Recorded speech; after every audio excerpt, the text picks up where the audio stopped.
राधे राधे दोस्तों। आज की कहानी है प्रेम के बोल। एक गांव में एक मजदूर रहता था जिसका नाम दयाराम था।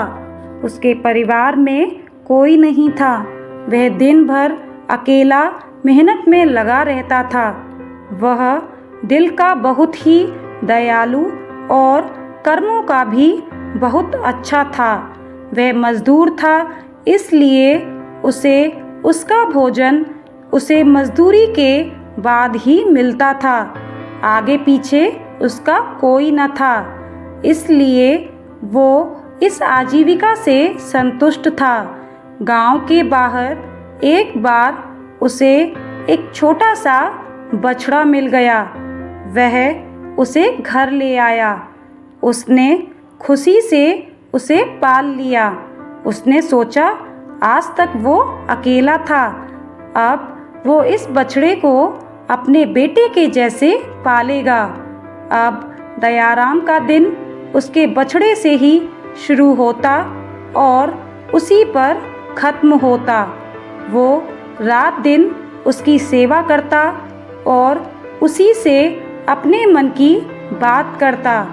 कुछ समय बाद वह बछड़ा बैल बन गया। उसकी जो सेवा दयाराम ने की थी, उससे वह बहुत ही सुंदर और बलशाली बन गया था।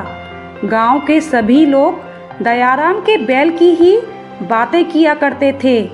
गांव में बैलों की भरमार थी, पर दयाराम का बैल उन सब से अलग था। दूर दूर से लोग उसे देखने आते थे।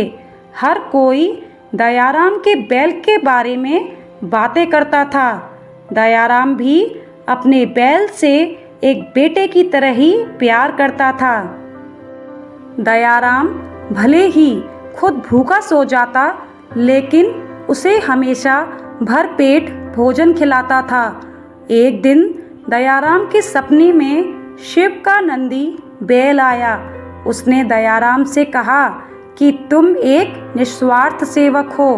तुमने खुद की तकलीफ को छोड़कर अपने बैल की सेवा की है, इसलिए मैं तुम्हारे बैल को बोलने की शक्ति दे रहा हूँ। इतना सुनते ही दयाराम जाग गया और अपने बैल के पास गया। उसने बैल को सहलाया और उसे देखकर मुस्कुराया कि भला एक बैल बोल कैसे सकता है। तभी अचानक आवाज़ आई, बाबा, आपने मेरा ध्यान एक पुत्र की तरह रखा है। मैं आपका आभारी हूँ और आपके लिए कुछ करना चाहता हूँ। यह सुनकर दयाराम घबरा गया। उसने खुद को संभाला और तुरंत ही बैल को गले लगाया। उसी समय से वह अपने बैल को नंदी कहकर पुकारने लगा। वह दिन भर काम करके आता और नंदी से बातें करता। दयाराम पर गरीबी की मार बहुत थी। नंदी को तो दयाराम भोजन भर पेट देता था, लेकिन खुद भूखा सो जाता था। यह बात नंदी को अच्छी नहीं लगती थी। उसने दयाराम से कहा कि वो नगर के सेठ के पास जाए और शर्त रखे कि उसका बैल नंदी 100 गाड़ी एक साथ खींच सकता है और शर्त के रूप में सेठ से 1000 मुहरें ले लेना। दयाराम ने कहा, नंदी, तू पागल हो गया है। भला कोई बैल इतना भार वहन कर भी सकता है। मैं अपने जीवन से खुश हूँ, मुझे यह नहीं करना। लेकिन नंदी के बार बार आग्रह करने पर दयाराम को उसकी बात माननी पड़ी। एक दिन डरते डरते दयाराम सेठ दीनदयाल के घर पहुंचा। दीनदयाल ने उससे आने का कारण पूछा। तब दयाराम ने शर्त के बारे में कहा। सेठ जोर जोर से हंसने लगा और बोला, दयाराम, बैल के साथ रहकर क्या तुम्हारी मति भी बैल जैसी हो गई है? अगर शर्त हार गए तो 1000 मुहर के लिए तुम्हें अपनी झोंपड़ी तक बेचनी पड़ेगी। यह सुनकर दयाराम और अधिक डर गया, लेकिन मुंह से निकली बात पर मुकर भी नहीं सकता था। शर्त का दिन तय किया गया और सेठ दीनदयाल ने पूरे गांव में ढोल पिटवाकर इस प्रतियोगिता के बारे में गांव वालों को खबर दी और सभी को यह अद्भुत नज़ारा देखने के लिए बुलाया। खबर सुनने के बाद सभी दयाराम का मजाक उड़ाने लगे और कहने लगे कि यह शर्त तो दयाराम ही हारेगा। यह सब सुनकर दयाराम को और अधिक डर लगने लगा और उसे नंदी से घृणा होने लगी। वो उसे कोसने लगा, बार बार उसे दोष देता और कहता कि कहाँ मैंने इस बैल को पाल लिया, मेरी अच्छी भली कट रही थी, इसके कारण मैं सर की छत से भी जाऊंगा और लोगों की थू-थू होगी वो अलग।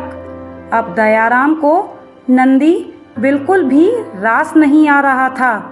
वह दिन भी आ गया जिस दिन प्रतियोगिता होनी थी। 100 माल से भरी गाड़ियों के आगे नंदी को जोता गया और गाड़ी पर खुद दयाराम बैठा। सभी गांव वाले यह नज़ारा देखकर हंस रहे थे और दयाराम को बुरा भला कह रहे थे। दयाराम ने नंदी से कहा, देख, तेरे कारण मुझे कितना सुनना पड़ रहा है।